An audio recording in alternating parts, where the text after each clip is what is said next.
kamar yadda kuka sani ni ce ta ku Sayyada Sadiya Haruna mai dubbun masoya da dubbun makiya a kota ina. Na yi alkawari zan ba ma mutane 25,000 masoya masu sona saboda annabi. Amma na gan soyayyan ta yawa na kara shi zan ba ma mutane 45,000. Idan na yi maka DM ka turo min account number ka kawai. Makiya na gan comments ɗinku fa.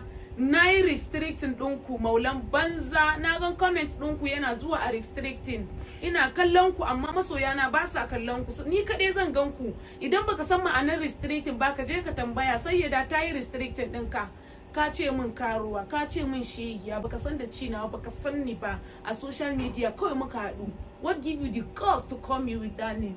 Na bar ku da Allah makiya ai masoya da ku nake yi. Daga yanzu za ku fara kallon alert 5k ma 40 people 200,000. Amma wannan kudin is more than 200,000 but yanzu zuwa na daga banki na ji na cira saboda ni ma zan yi amfani